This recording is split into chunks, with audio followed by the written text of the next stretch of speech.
హైదరాబాద్ శివారు కోహెడాలోని శ్రీ చైతన్య కాలేజ్లో inter second year విద్యార్థి ఆత్మహత్య చేసుకోవడం కలకలం రేపింది. హాస్టల్ గదిలో ఉరేసుకుని బలవన్మరణానికి పాల్పడ్డాడు. తన కుమారుడు 4 రోజుల క్రితమే హాస్టల్కి వచ్చాడని, ఘటన జరిగిన 3 గంటల వరకు తమకు సమాచారం ఇవ్వకపోవడంతో పేరెంట్స్ అనుమానం వ్యక్తం చేస్తున్నారు. అటు యాజమాన్యం ఇతర విద్యార్థులను ఇళ్లకు పంపించేస్తోంది. విద్యార్థి సంఘాలు కళాశాల ఎదుట ఆందోళనకు దిగాయి. మరిన్ని విషయాలు తెలియాల్సి ఉన్నాయి.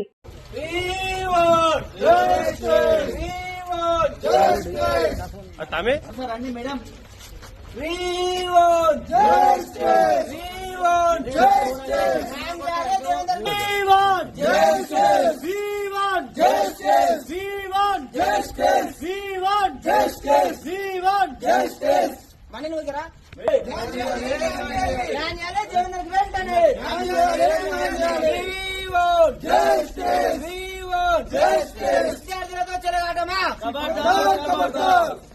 విద్యార్థులతో చెలగాటమా, విద్యార్థులతో చెలగాటమా.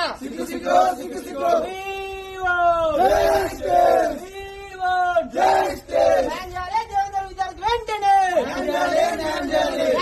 దేవేంద్ర విద్యార్థి వెంటనే.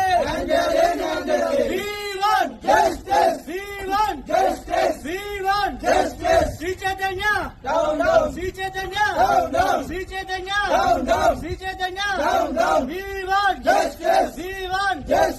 ఈ రోజు సాకచికంగా మేము కూడా వచ్చినాం. ఆర్గనైజేషన్ వాళ్ళందరము విద్యార్థికి న్యాయం జరుగుదామని చెప్పి మేము లోపలికి వస్తుంటే లోపలికి పోలీసులు లోపలికి వస్తున్నారు, మేనేజ్మెంట్ లోపలికి వస్తుంది. కానీ ఇప్పటి వరకు విద్యార్థికి న్యాయం జరగలేదు.